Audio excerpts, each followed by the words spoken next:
Now at the 1984 Olympic super heavyweight gold medalist Tyrell Biggs as he gets ready to make his way to the ring.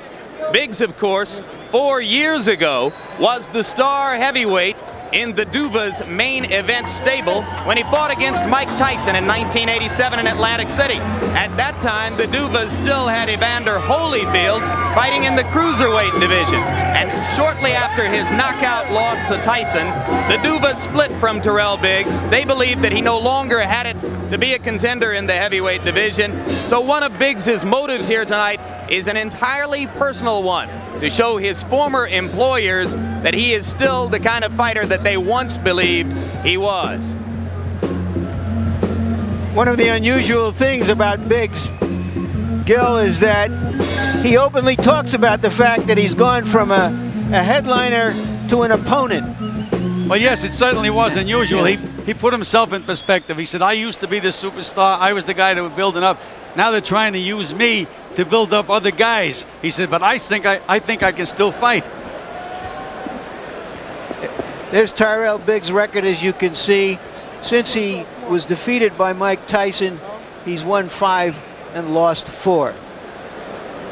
And maybe the best argument he can make that he can still fight was that showing against Bo, because for much of the fight he was competitive and looked better than he had in years, Gil. He certainly was, and at the one time in the fight he had Bo in trouble, and it was the first time I saw him really set down on punches and really bang away, and that's what he says he's going to do tonight. All right, now here comes the man who knocked out Riddick Bowe in Seoul, South Korea for the Olympic gold medal in 1988. Lennox Lewis. He is Canadian and English, fighting out of England now, and this will only be his second appearance of an 18-fight career. Tonight, fight number 18 as he comes back to the USA. The question I have, Gil, is whether being an amateur, however successful for so long, could hurt him the way it might have hurt Biggs. Whether that amateur attitude and style was so deeply ingrained that they never become real professional prize fighters. Well, you know, that is a very good point. And Larry, he brought over a very good amateur trainer by the name of John Davenport, but I stressed the word amateur. And so whether or not it would have been better for him to get a more professional guy like an Eddie Futch, for example, remains to be seen. But certainly amateur boxing is different from professional boxing. We'll see tonight whether he's advancing the same way, for example, a Riddick Bowe has advanced. And the record for Lennox Lewis, 17 wins, no losses against an almost ludicrously weak list of opponents. 15 of the wins by knockout. And we take a look at the tail of the tape, and you will see that the two fighters are almost identical in size and frame. Both in the range of 6'5", both around 230 pounds. So they will face each other as physical equals. And the last time they fought, incidentally, the one previous meeting between the two, was in 1984 in Los Angeles. This, incidentally, is the first heavyweight fight between two heavyweight Olympic gold medalists since Foreman defeated Frazier on January 22, 1973. And again, we remind you, Lewis, the 1988 gold medalist, Biggs beat Lewis with a 5-0 decision at Los Angeles en route to the gold medal in 1984. And here are our punch stat numbers to give you an idea of just how these fighters fight. Lewis, as you can see, a more accurate puncher. And as you can also see, although Biggs is well known for his jab, Lewis throws more jabs than he. This is a matchup of two power forwards who like to move in behind big jabs. Rules, and for that we turn it over to our unofficial official scorer, Harold Letterman. Lennox Lewis and Tyrell Biggs will fight tonight using the rules of the Georgia State Athletic Commission. 3 judges scored a fight on a 10-point must system. No standing 8 count. The 3 knockdown rule is in effect, and you cannot be saved by the bell in any round, including the last. And if if the fight is stopped because of a cut produced by an accidental headbutt, we go to the scorecards after 5 rounds have been completed.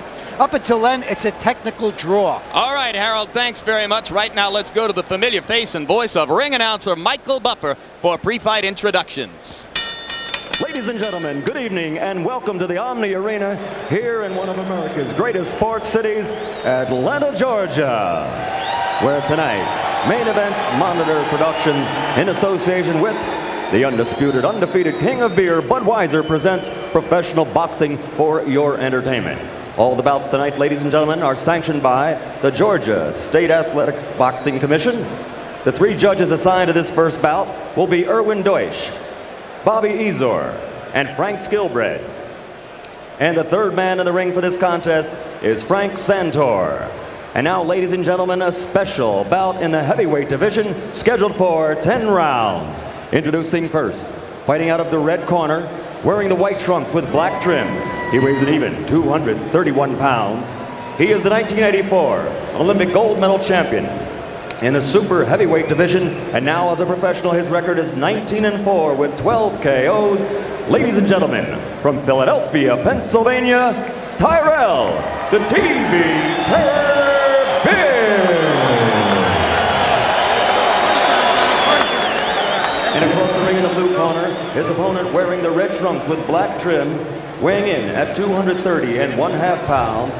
He also is an Olympic gold medal champion in the super heavyweight division from 1988. He's undefeated now as a professional, 17-0, 15 by KO, ranked number 3 in the world by the WBA. Ladies and gentlemen, from East London, England, Lennox Lewis.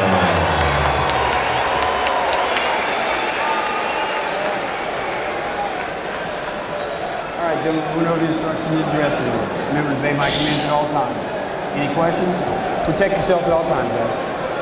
Those trunks are a little high, aren't they? The main question as we go into this fight is whether Tyrell Biggs can muster the same kind of enthusiasm and energy as he had against Riddick Bowe. If he does, he can make a very good fight out of it, perhaps even win it. Among heavyweight contenders, Lennox Lewis is ranked 3rd by the WBA, 5th by the IBF, and 6th by the WBC. Tyrell Biggs, after his loss to Bowe, is no longer ranked in the top 10 by any organization.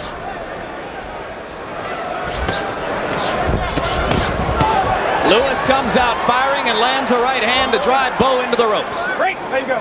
Make it Biggs, not Bowe. You may be thinking of the future, Larry. Yeah, I'm thinking of something that might happen down the road.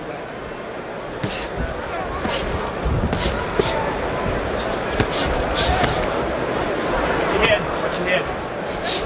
And Biggs looks a little soft around the middle to me.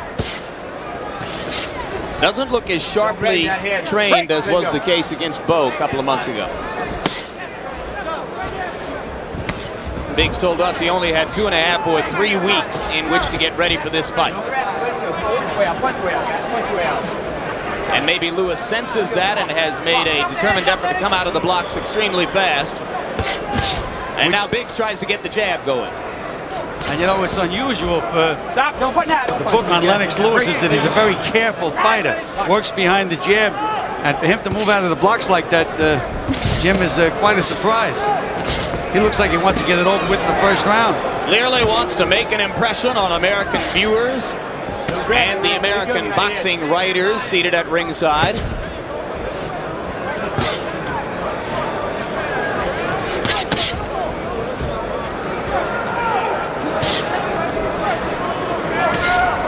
When Tyrell Biggs can get the jab working, he is a very stylish-looking heavyweight. Wild right hand, just missed by Lewis.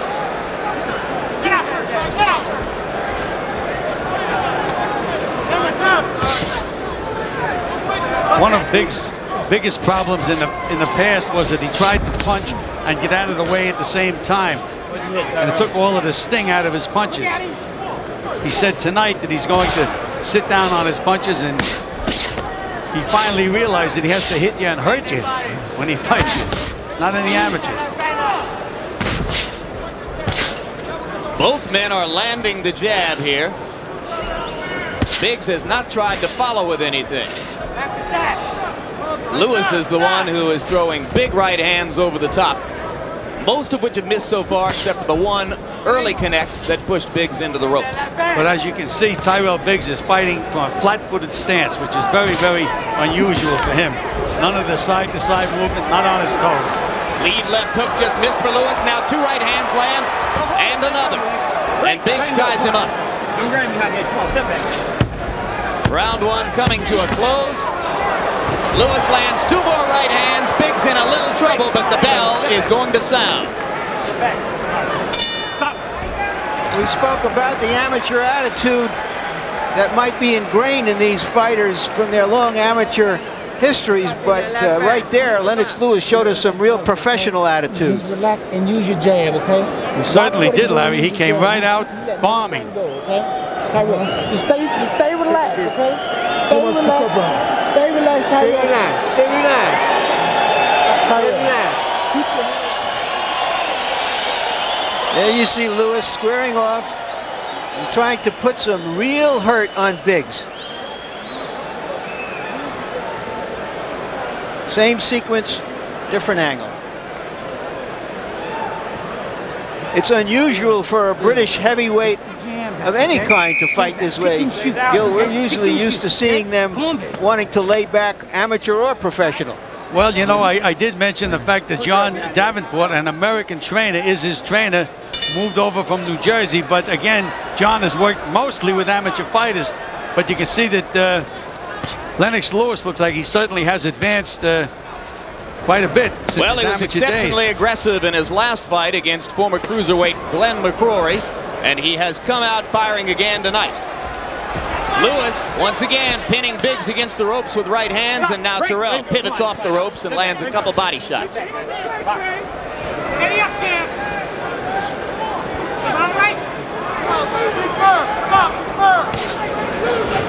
There's that trying to punch and get out of the way at the same time. You saw Biggs flick that left hand out. Didn't quite reach Lewis with the punch. There it is again. Short with the jab. Well, Larry talked about the amateur experience. Biggs was a great amateur where the payoff is for putting your glove on the target. In professional boxing, you should put your glove through the target. And it took him a long time to learn to even try that. Well, Jim, I think you should put your glove through the target whether you're an amateur or a pro, because if you hit a guy with a stiff punch, you knock him off balance and you can hit him with 2 or 3 more. There's a trickle of blood now from Tyrell Biggs' mouth, spilling over the lower lip. Left hand was solid.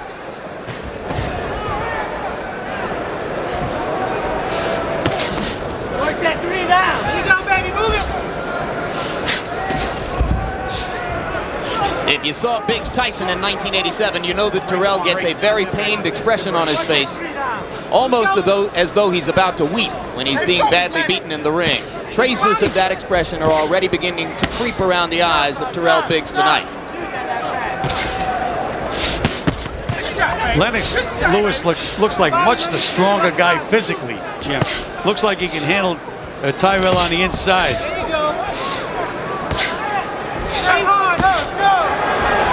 There was a solid jab from Biggs, and now he tries to follow up to the body and lands twice.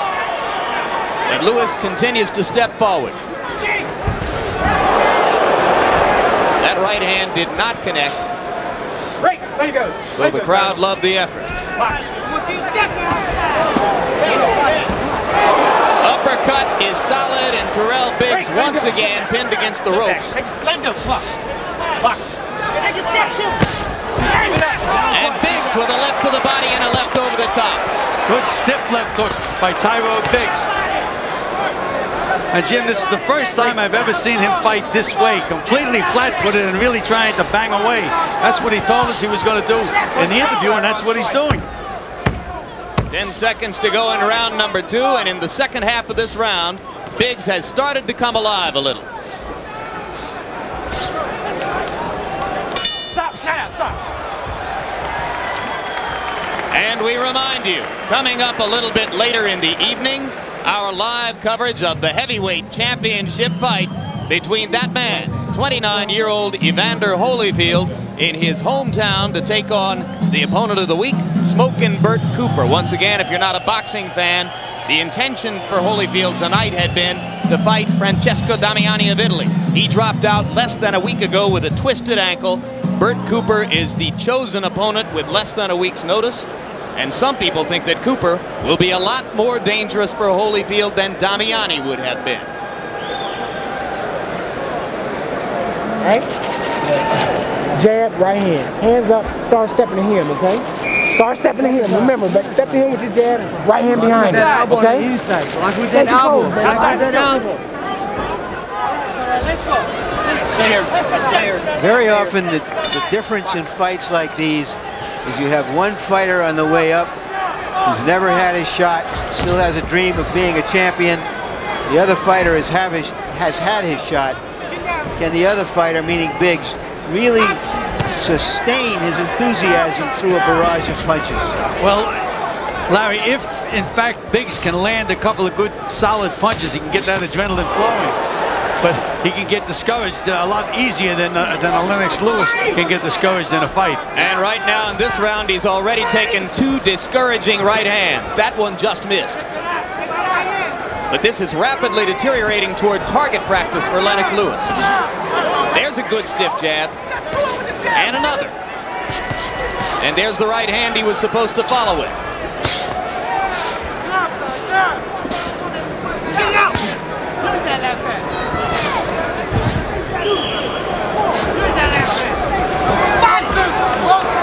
I like the way Lennox Lewis goes back down to the body with that left hook after he throws a combination to the head.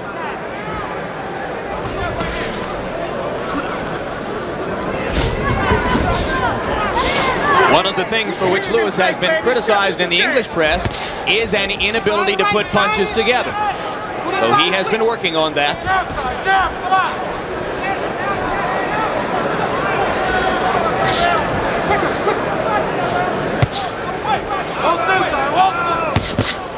One thing I noticed with Lennox Lewis, there's that left hook underneath again. One thing I noticed, he really doesn't feint as much as I think he should feint. He walks, he gets within punching range and snaps that jab right out. Sometimes it's good, you feint a little bit, let the guy fall for the feint, then you nail him. Very little head movement for Lewis. Could be a problem later on, particularly for a guy who's 6 feet 5 inches tall, and down goes Biggs from the solid right cross. That was a good, solid right hand right on the chin. 7, 8. Tyrell's going to get up at 8.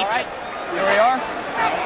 Gets a little breather. He showed courage against Bo. And there's another right hand, and that might be it. 2, 3. I think that Tyrell is starting to think that to himself, Jim, that might be it. Well, he's going to make one more try. You okay? You want to go? No 3 knockdown rule in effect here. No 3 knockdown rule. So Tyrell can go down again without automatically being out of the fight. Both knockdowns were on the right cross. Lewis throws another one. Biggs goes down again, and the referee's seen enough. That's an impressive victory for Lennox Lewis. A good scalp to have. Just stay there. And I'll go in the ring and find out where he's going from here. Okay, let's do that, Larry. See if he's going to pick his next opponent by committee or who's going to pick the opponent. Well, you're right. He told us before that he was very enthusiastic about going ahead with top-flight opponents, but that his business managers had to temper him. My interpretation of that was he wants to fight bums, and they don't want him to fight anybody that good. Well, but now he has the most credible name yet on his dossier of vanquished opponents. And for Biggs, whether he will listen or not, surely several people will advise him that this should have been the last time around. Well, you know, he was very, very impressive in this performance, Jim. Come right out, look to get the guy out right away, search and destroy. That's what he was doing, and he did it. You know, one of his hobbies is playing chess, Lennox Lewis. And I thought how appropriate for a guy who has a reputation as a boxer. But he didn't play chess out here. He was playing Search and Destroy Nintendo. That's correct. All right, let's take a look at the 2 3 knockdowns make it in round number 2.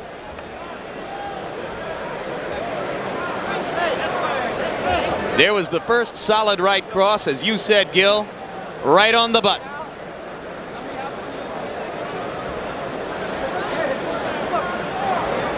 Tyrell making the mistake of coming up with no glove in front of his face.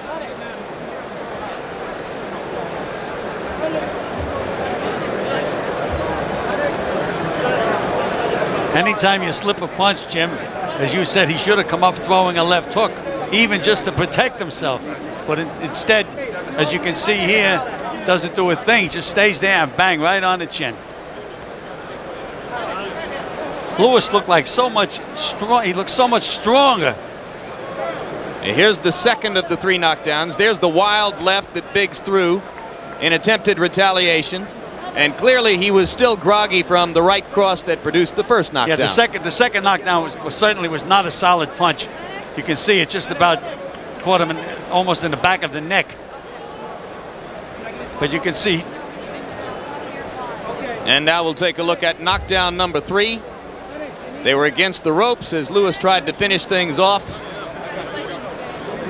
The uppercut was vicious, and Biggs had had enough. He certainly did. And if you take a look, he looks really like he's been battered badly in the 3 rounds.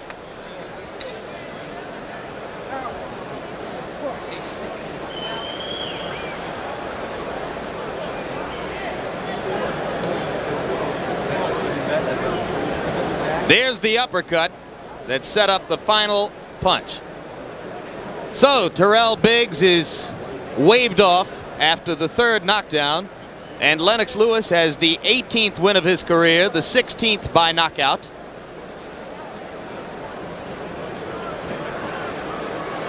And we go to ring announcer Michael Buffer for the official particulars.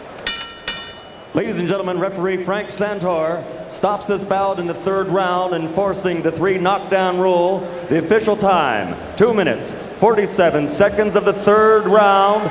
The winner by TKO victory, still undefeated, Lennox Lewis.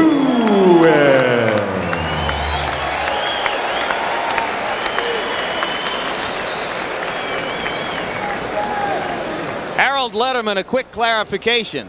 Weren't we under the impression that the 3 knockdown rule was not in effect here in Georgia? Jim, they went back and forth a couple of times. I spoke to the supervisor of officials who told me that both sides have to agree, otherwise the 3 knockdown rule is in effect. You know, they kept going back and forth and back and forth.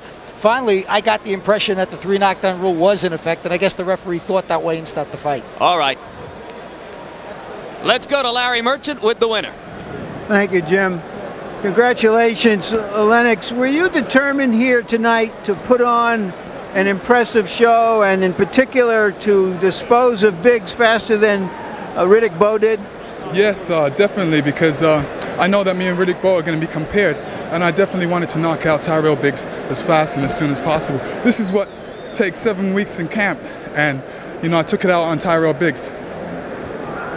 You have been talking about making an adjustment to being a professional fighter. Would you say this was your most professional fight in the sense that you, in fact, were a destroyer out there tonight and not a boxer? Well, definitely. You know, I had to learn to really take my time out there and look professional, go professional, and do my work professionally in a professional order. So you no longer feel that you have to sit back, box, take an advantage when something opens, but that you want to make your openings? I definitely want to make my openings. Lennox Lewis is on a mission, and Tyrell Biggs was a stepping stone for me. So I feel great, confident, and ready. Describe the mission for us. The mission is to be the world heavyweight champion, and all I need is a couple more fights, and then I'll be in there against the champion. Can you give us any idea of what your program, your schedule would be, how you see 1992 unfolding for you, who you want to fight? Well, I just want to fight anybody that they put me in against, because I have a lot of confidence in my own ability. My next fight is in February 1st. So, you know, that would be another progressive step that I'm going to be making. Thank you, and we will be watching your progress, Lennox Lewis. Thank you. Jim? All right, Larry, so Lennox Lewis takes another step toward big-time heavyweight